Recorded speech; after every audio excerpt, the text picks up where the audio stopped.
Bismillah ar-Rahman ar-Rahim. Everyone welcome. Surah Rad, chapter 13, verses 25 to 29. And these are the references, and this is our contact number. Recap so far. The state of a people, society, nation does not change until they change what is within their consciousness, that is human psyche. This means that if, as individuals, we observe the collective state of a nation based on man-made laws, then we can figure out the scaling of every aspect of their individual and collective psyche. And from this, we can also figure out in which direction this nation is heading, i.e. the application of the law of requital. Next one is the world around us is the sum total of all nations on the planet, their collective psyche, and the nature and form of this psyche. Those who are most powerful directly and indirectly influence the psyche of the majority of people in the world, and the Quran has provided all micro and macro details of this by stating what is good for mankind remains on earth. If you remember, Quran has said that what is good for mankind, that remains on earth, and then gave two similes. One was of the flooded water, which leaves all debris behind, and also second was of melting ores. Their scum comes to the top and pure metal remains underneath.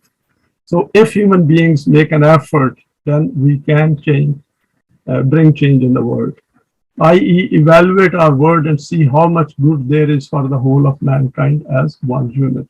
So it is our duty to figure out that at this point in time, how much good is there, how much bad is there, and then make an effort to change it. Since the universe is created as Haqq, we need to evaluate world events as being a tussle between Haqq and Batil. So from the Quranic point of perspective, Quran always says that look at Haqq and look at Batil. And even if Batil is too much, don't be afraid of it. Stand up for Haqq and the change will start appearing. Batil is that which produces destructive effects in the long run, and this is to be evaluated keeping in mind the whole of mankind. So this is important that isolated events should not be taken as Haqq and Batil. It should be a holistic view across the world. The scaling used must be universal based on what is good for mankind remaining on earth. Next is when we willingly accept Iman, then we deliberately enter into an agreement with Allah with terms and conditions as laid down in the Quran. This point we discussed or we mentioned in our last presentation, that when we come to the Quran, essentially we enter into an agreement with Allah, even if it is unwritten. Written can only be produced if we have a system of deen, or there's an authority, there is an authority which is working on behalf of Allah. This covenant which we enter into includes educating, training, and developing ourselves with a view to carry out all those responsibilities which Allah has taken on Himself. For carrying out these responsibilities, we have to train ourselves through the medium of doing solid deeds. So once we have Iman, we should go into a very high drive, very high level of thinking and start analyzing everything which is going around in the world around us. Whatever we are doing, doesn't matter whether we are digging a road or we got a very high flying job or a very high paying business or wherever we are, we should keep thinking that how the world can change in the light of the Quran. As part of this covenant, we have to come together as Mu'mineen and Muttaqeen to form a Jamaat so that our hearts become united and our differences disappear. An important prerequisite to progress was the system of deen. Because individuals are important, but individuals have to come together. And that is where the Quran puts an emphasis, that once you come together, then you will see that the things will start shaping up. The first verse for today's presentation is 13:25, not honoring our covenant with Allah with our deeds. وَالَّذِينَ يَنْقُضُونَ عَهْدَ اللَّهِ مِنْ بَعْدِ مِيثَاقِهِ وَيَقْطَعُونَ مَا أَمَرَ اللَّهُ بِهِ أَنْ يُوصَلَ وَيُفْسِدُونَ فِي الْأَرْضِ أُولَٰئِكَ لَهُمُ اللَّعْنَةُ وَلَهُمْ سُوءُ الدَّارِ. Contrary to this, there are those people who break this covenant which they had firmly made with Allah and break into pieces those relationships of humanity which they were instructed to join. And in this way, keep creating imbalances and chaos in the world. So if somebody is creating imbalances and chaos in the world, then essentially we can say that he if he's, for example, a Muslim, then he is not into that covenant and agreement with Allah. He has broken that. He has moved away from that. These people become deprived of the bounties of life, and their end is perdition. And this is very obvious. We'll go through some of these details in the following slides. Now we will look at meanings of ahad and mithaqihi. Root of ahad is this one: continuous protection and taking care of something, to take care of a firm commitment.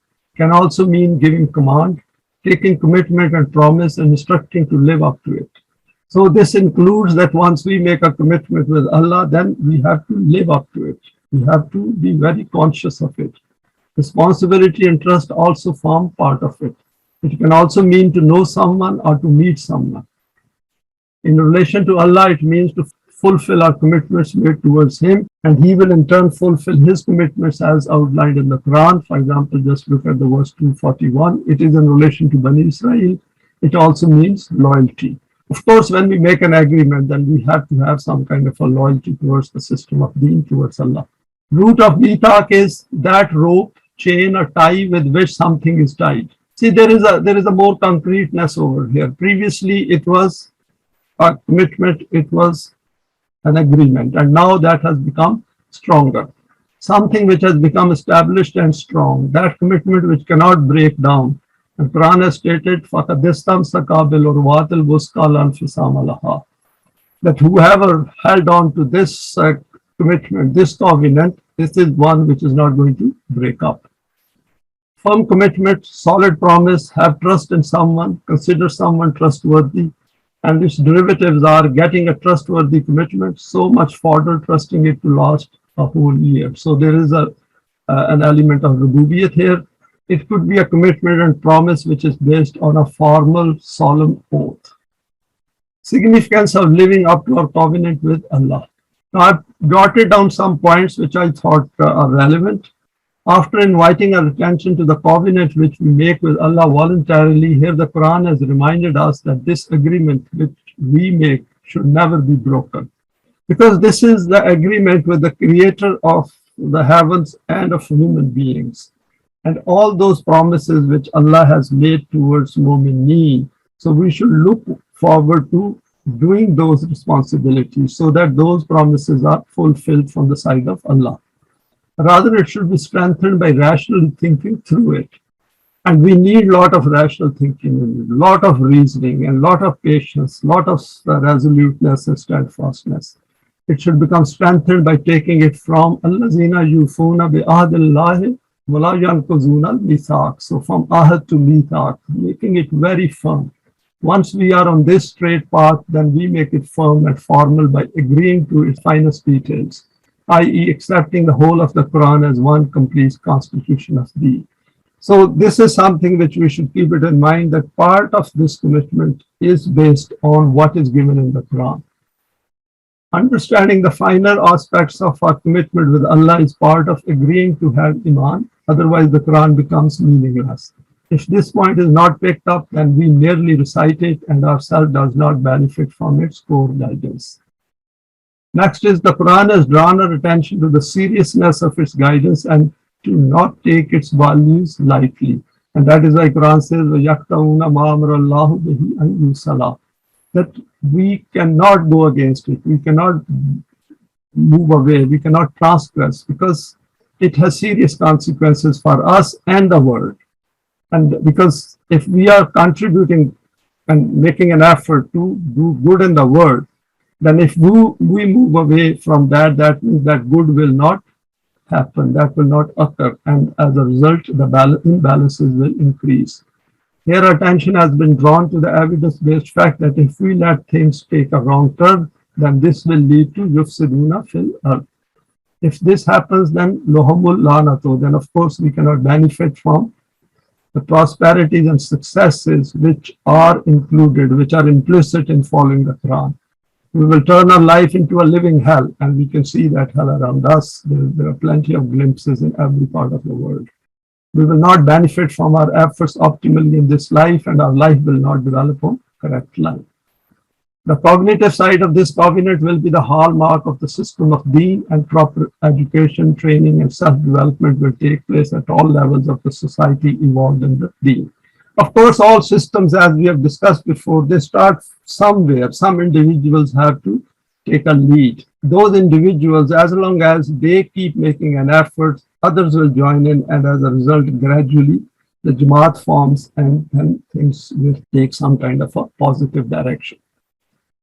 1326, Law of Mashiach for Rizq noted. Allah yabsutu rizqa liman yasha'u wa yaqdiru wa farihu bil hayati dunya wa mal hayati dunya fil akhirati illa mata'un. Over here, the word la man yasha is something which we should keep it in mind, because this refers to the law of Mashiach of Allah, that everything in human world, there is a law working behind it. When we go against Allah's laws, even then the consequences are because of the law when we go against it. That is, it is part of law of requital. Remember, the means of sustenance in the world is obtained according to the law of Mashiach of Allah. Whoever wishes to have plenty and makes an effort for it, he will get plenty. Whoever wishes just enough will get enough. This is all according to the physical law of Allah. The one who puts a greater effort into his pastures, his crop is better. And we can see that in the physical world, that whoever makes more effort on a piece of land, he or she is going to get better crop than the others. And even the human system, even under the capitalist system, people who know how to do it and then they put a lot of effort, they obviously benefit. What we have stated here is that those who sever the relationships of humanity, their end is ruin. These are the people who think that if that life is only this worldly life, there is nothing after this. Hence, they declare the benefits of this life as being their objective. And that is important, that the two viewpoints are different. People who think life will end with death, and the people who think that, who know that life will go beyond death. And those who follow the Quran, they will view the life differently and remain engrossed in this, and do not understand that if the future of man, the life of the hereafter, remains dark, then the prosperity of this life holds no status at all. Next one is resources and means of sustenance, that is rizq, are to be managed through human hands.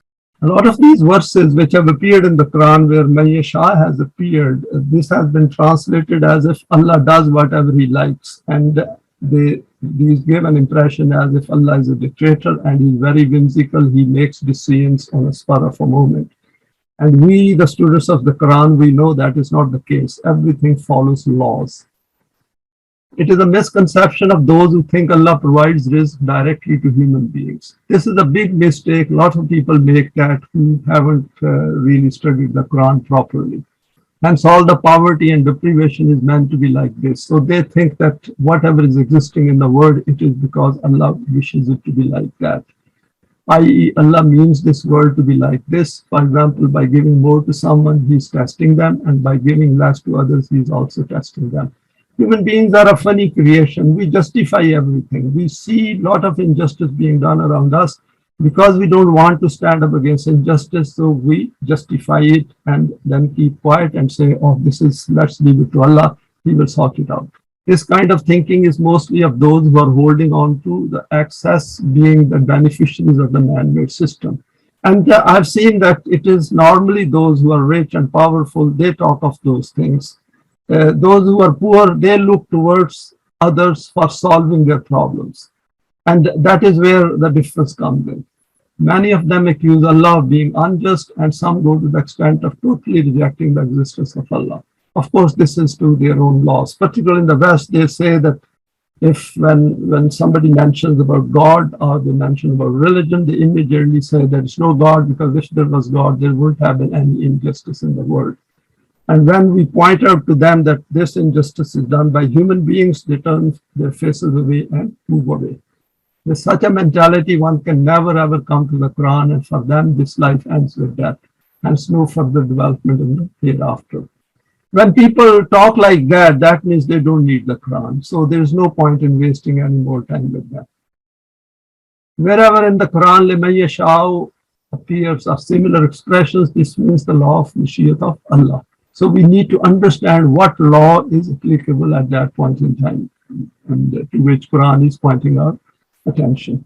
We need to figure out in the light of the presenting evidence available from the human world and related to the Quranic explanations.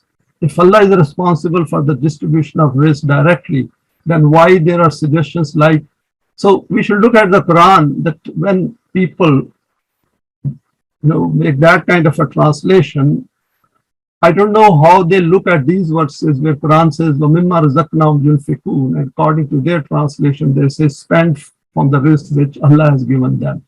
So why is he asking them to give it away? يُقْرِضُ اللَّهُ قَرْضًا حَسَنًا وَيَسْأَلُونَكَ مَاذَا يُنْفِقُونَ قُلِ الْعَفْوَ, that what is beyond your need, you should make it available to the system of deen.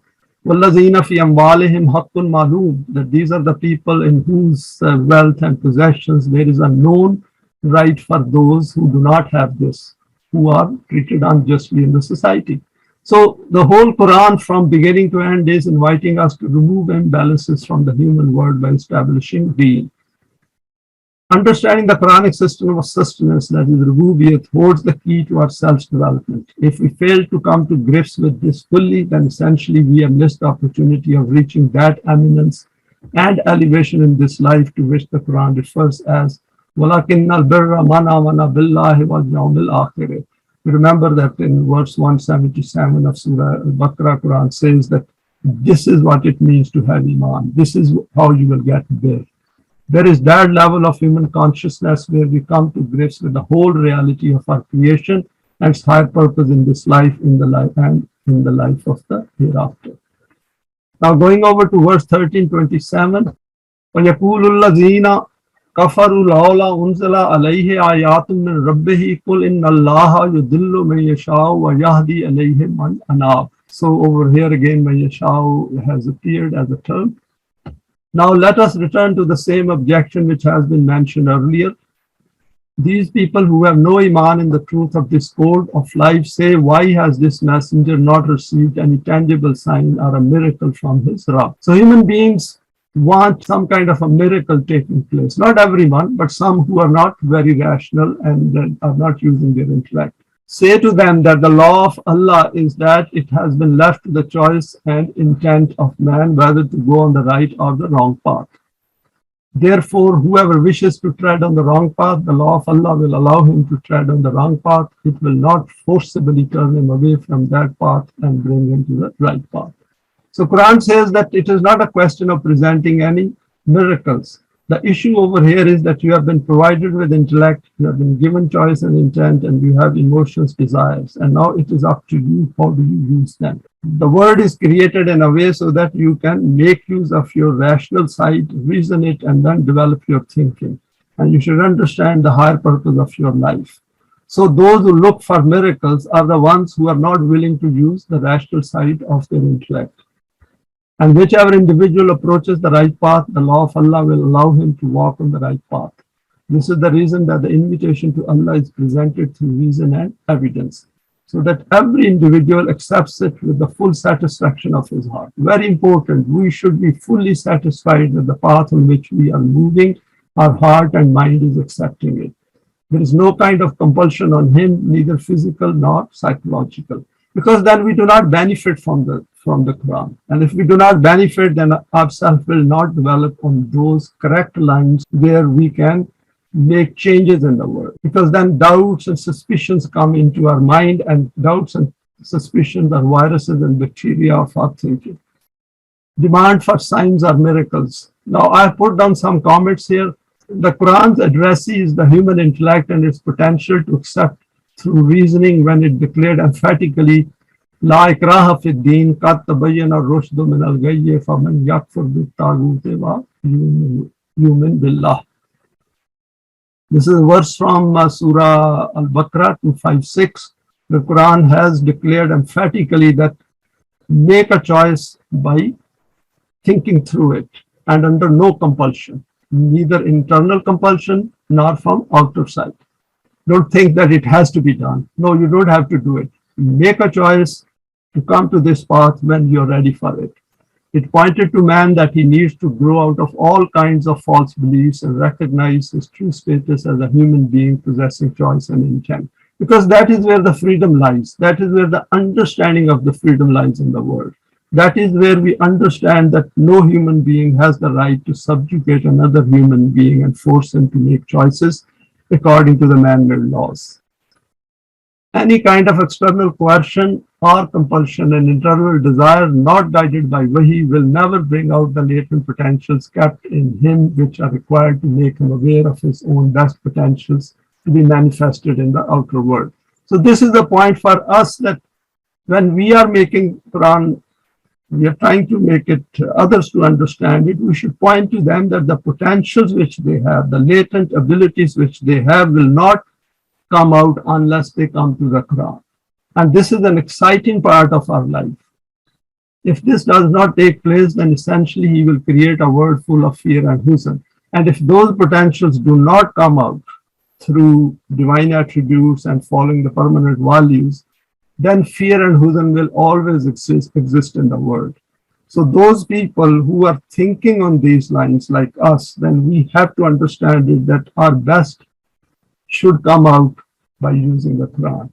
This means he will fail to get the best out of himself in this life, which he could have achieved under the guidance of the Quran. It's a great loss to his own self, and Quran says, وَمَنْ يَتَّخِذْ شَيْطَانَ وَلِيًّا مِنْ دُونِ اللَّهِ فَقَدْ خَسِرَ خُسْرَانًا مُبِينًا. And this is such a loss which is very evidently clear.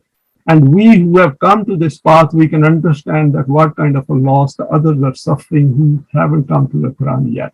Evident loss clearly visible by those who are on Sirat al-Mustaqim. Even now in the religious world, there is much written about miracles, and this never allows them to get the best out of their intellect, even for benefits of this life. And this is interesting. When we are constrained by these kind of thoughts, which are irrational and not based on reason, not based on evidence, that we do not even get best out of this life. And we have seen the difference in the West, where they have given up religion and they know there are no miracles, and the life, all what they do in their life is going to produce results. The West has moved away from this psyche of miracles and instead have performed miracles, in inverted commas, in the developed world by using science and its applications. And that is why they are able to discover all that what they have discovered. They have invented everything which we see around and which has added a lot of conveniences to our life. This search for miracles has ruined the collective life of Muslims, that even with the development of science, people think their namaz, fasting, hajj, and mere reciting of kalma will get them into Jannat and get them approval of Allah. This kind of a mentality, what it has done is that through religious rituals, they think a miracle will somehow take place in the hereafter. Here they can live their life the way they like, even a life of humiliation and subjugation and slavery. And we can see this is going on in the whole of Muslim world, that they are enslaved by those who are in position of power in the world. And they still think that somehow through miracles they will get a Jannah. The Quran declared emphatically that this is your word, and here every deed of yours is being accounted. So, وَلِتُجْزَى كُلُّ نَفْسٍ بِمَا كَسَبَتْ وَهُمْ لَا يُظْلَمُونَ. The Quran clearly stated, and this is based on evidence, that awarding without any deed will be injustice, that you will not get anything unless you do something. You physically do something. That is, your deeds, your actions, your tasks should be completed. Only then results will come out. And giving somebody without making an effort is, Quran has clearly said that it is injustice. Allah made it clear that "Emalu ma shaytum innahu bima ta'maluna basir." Very clearly said that this is your word. You do whatever you like, and Allah is watching all that you are doing and will make sure that whatever your deeds are according to the law of requital, you will get the results. Make your choices and get the results. It's that simple. Both paths of life, that is Haq and Batil, have been made evidently clear, and it is our choice to select whichever we want in the law of Mashiach. That is, Man yasha of Allah will get us the results of that very path. Our life at any one point in time is defined by the sum total of our deliberate choices from the past life. Now going over to the next verse, which is 1328, importance of acquiring Iman through the involvement of intellect and heart leads to firm conviction. Very a short verse, but there is a whole universe, in my view, implied in this, and we need to go through it in some detail. الذين آمنوا وتطمئن قلوبهم بذكر الله ألا بذكر الله تطمئن القلوب.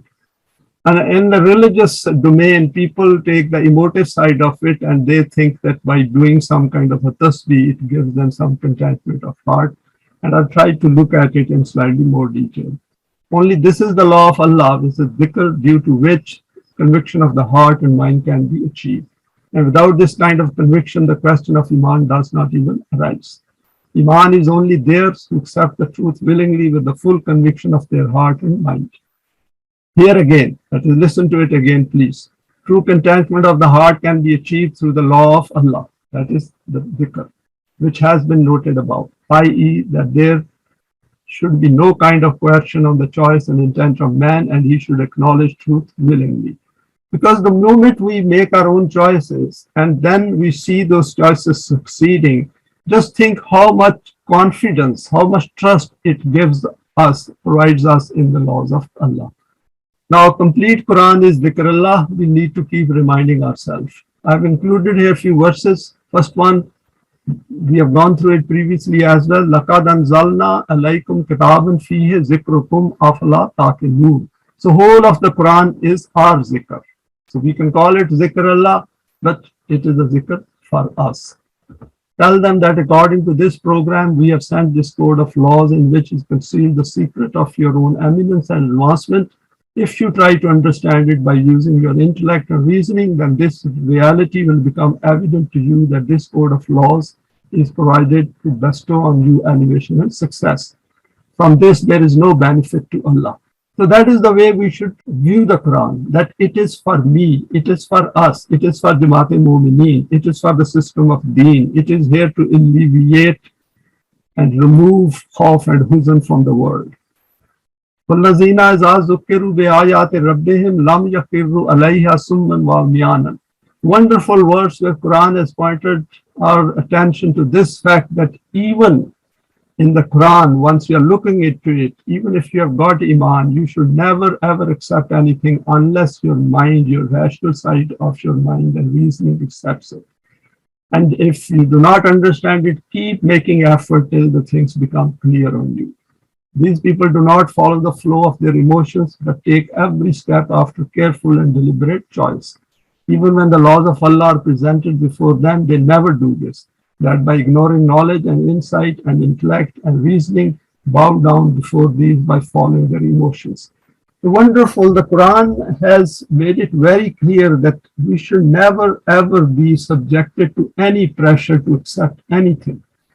Whatever is given in the Quran, it should be taken in that context as zikrukum, from beginning to end for us. And there is no contradiction in the Quran. If we find somewhere our intellect is not accepting it, we should keep coming back to it till things become clear. We should discuss with others and never ever accept it blindly.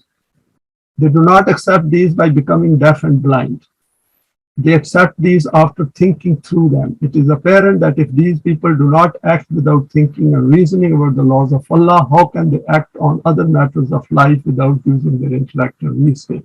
Because Quran helps us to develop our intellect and reasoning, and it removes all kinds of deafness and the blindness of which is related to our cognitive abilities. So that is, we should keep it in mind. Education and training through comprehending different facets of dhikr. Another verse is, Awa jibtum an ja'akum zikrum min rabbikum ala rajulin minkum liyunzirakum wa litattakum wa la'allakum turhamun. You are surprised about this, that Allah is passing His message through one such man who is one from among you and is like you. And this is something again very important, that all messengers of Allah brought Allah's message for us to follow.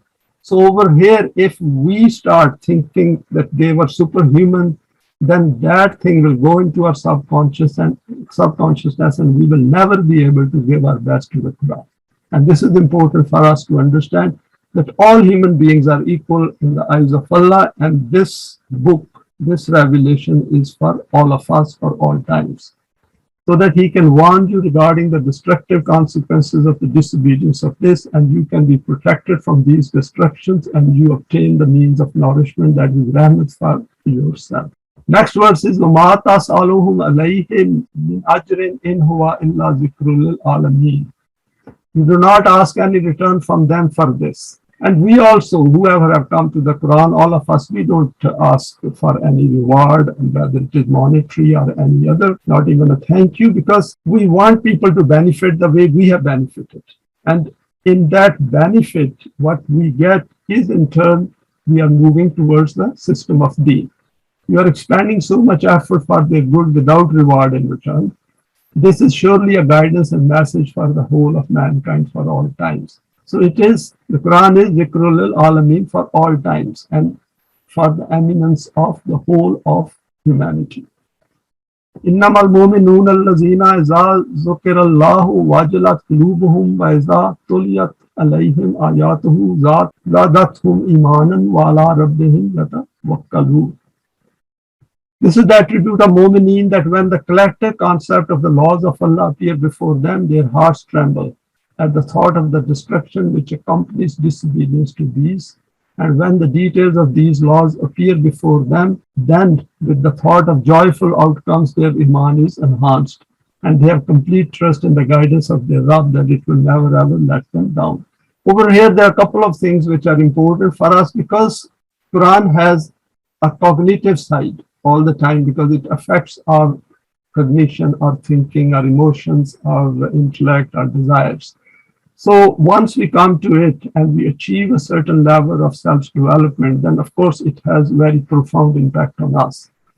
And Quran says that with that your Iman will keep increasing. As Iman will increase, you will have ala rabbihim yatawakkalun, that you will have firm Iman in this fact that we will not be left alone, and the path we are following, it is bound to take us towards achieving our aim. Time is not an issue. The issue is primarily that we should keep doing solid deeds, and by working together, removing our differences and strengthening our hearts. One verse explains this in detail. Now, over here, I've quoted a verse which I thought has something very important in relation to contentment of hearts, that Mainul Qulub.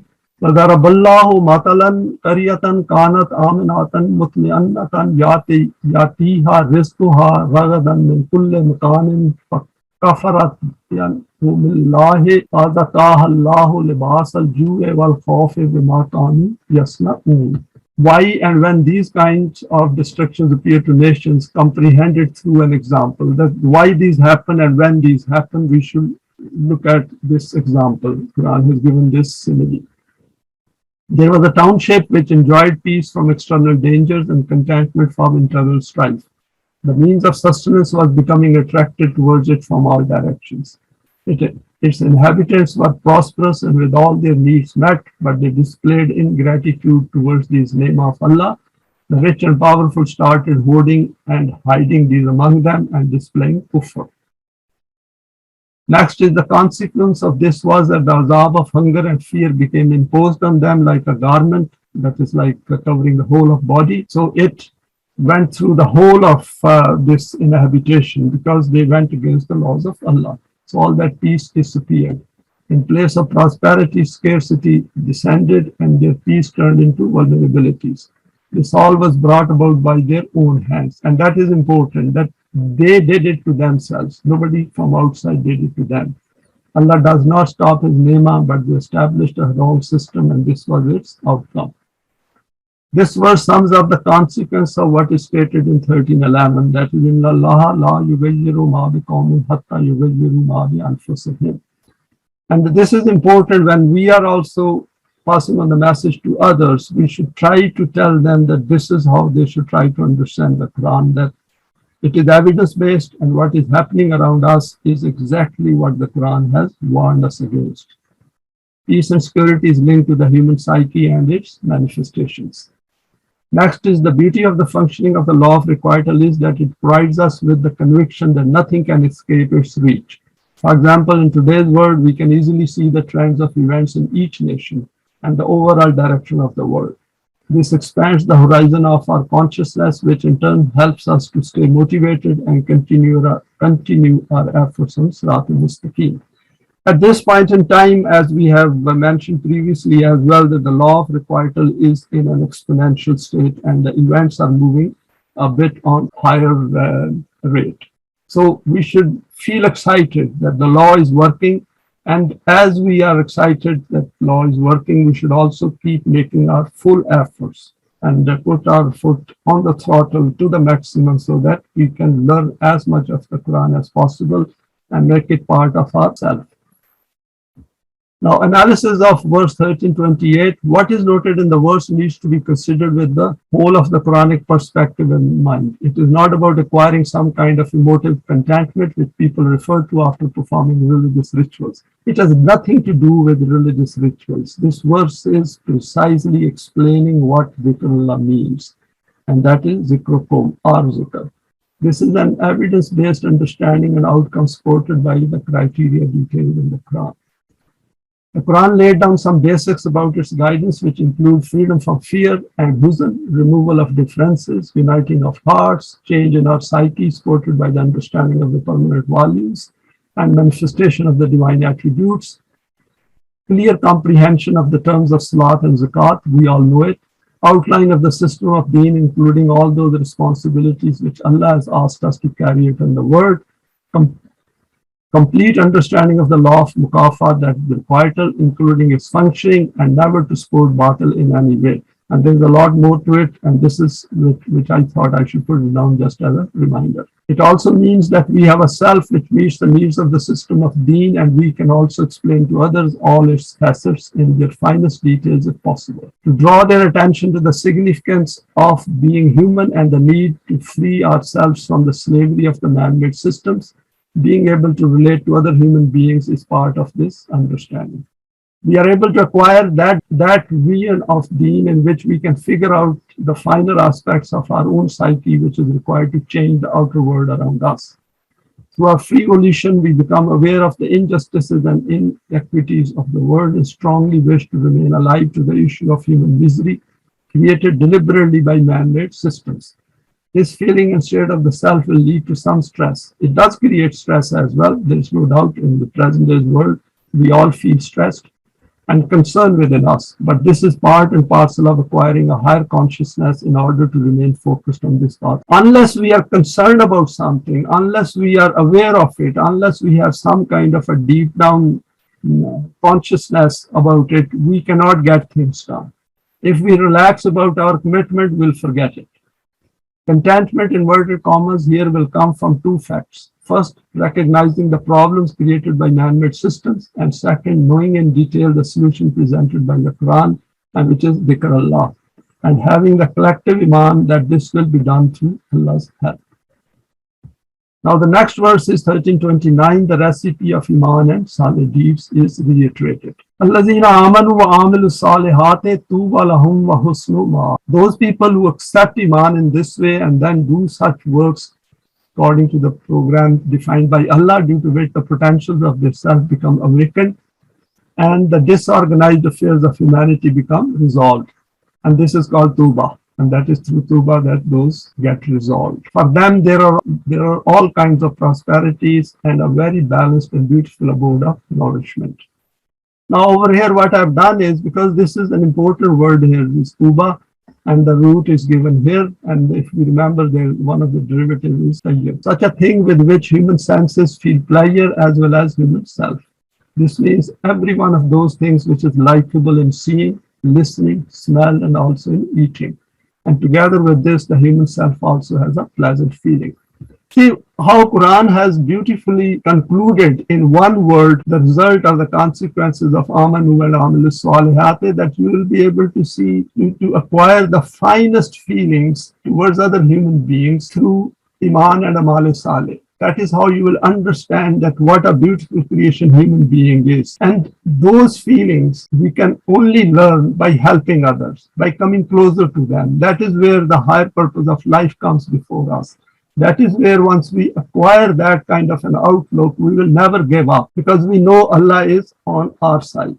And that is then it concludes Wahusnu Ma'ab. This is why the Quran declares the holistically pleasurable life for mu'mineen. And it says, Man amila salihan min zakarin wa unsa wa huwa mu'minun falnuhiyyinnahu hayatan tayyibatan. So understanding these finest aspects of our potentials and our inner side, our cognitive, the finest side of our cognition is part of living this life. Otherwise, there is no difference with animals. They also eat, drink, and produce you offspring, and then they die. A tayyib life as a consequence of Iman and solid deeds in line with the Quranic values. And finally, as a reminder of Allazina amanu wa tatmainnu qulubuhum bi dhikrullah addressed to mu'mineen, that is deen, to remind about the man-made world. I added this slide at the end just to add up some color. First is human conflicts through the eye of the history. Now, this is an interesting slide. If we look at it, it starts from 2500 BC. Now, this slide gives all conflicts which have taken place in the world from 2500 BC till 2016. And if we see it, that wherever there is a population, wherever human beings are abiding, there are conflicts. And their intensity, of course, is different, but these are there. Next is global military spending in 2018. If you remember, Malaika said this when Allah said that He is going to create Adam, and his place of abode will be this planet Earth. And America spends 36% of the total spending in the world. And all this is to create conflicts in the world. And with all this money, we can remove all the problems in the world. There should be no economic issue in the world. And why do they do it? Because they do not follow the guidance of the Quran. Even if we give them, they are not going to follow it. And this is what the state is. And these are the children exactly like us. Once we were children like them, and they are still there across the world in billions. And these are the child labor. And this is Walakat Karamna Bani Adama, Quran said, and these are the refugees who have been turned out of their homes. And that is why Quran says in 85th verse of Surah Baqarah that first you turn them out of their homes and then you go to them with charity, whereas you should have turned them out in the first place out of their homes. And this is very important for us. What is happening in Ukraine is exactly the manifestation of going against this particular value of the Quran. And over here, then again, وَفَضَّلْنَاهُمْ عَلَىٰ كَثِيرٍ مِّمَّنْ خَلَقْنَا تَفْضِيلًا. Quran said that Allah has given us superiority over many of His creation, and this is what we are doing to each other. It's a disgrace. And then is the real reason the US wants regime change in Venezuela. And you can see what happens when Pharaoh becomes an absolute rub in the world, and this is what happens. And somebody has to stand up against this kind of hegemony. In man-made systems, one wrong system replaces another wrong system. All emphasis is on economic power through military means. The aspects of the human self do not come into it. And that is important. That is where our concentration should be. Our focus should be as Quranic students. That unless we bring human self into it, we cannot solve human problems, because human problems are understood at the level of human self. And that self, which we know has the ability to go on to the life of the hereafter. Because if we do not have that kind of perception, then we cannot bring change in the world. The Quran, as Zikrullah, needs our focused attention with total and complete connivance of our hearts and minds. Never be diverted by our individual achievements within the wrong system. So we should not divert ourselves that, okay, my life is okay, why should I make an effort? No, that is not about me or you. It is about the whole of mankind. When we come to the Quran, we become essentially the whole of mankind, because at that time, nobody is thinking of the mankind. And these few individuals who then grow, who multiply, then are the ones who are going to bring change to the world. Everything in the battle system should be strictly viewed through the Quranic lens. And with that, I come to the end of this presentation. Thanks for your time and joining us in sharing this presentation.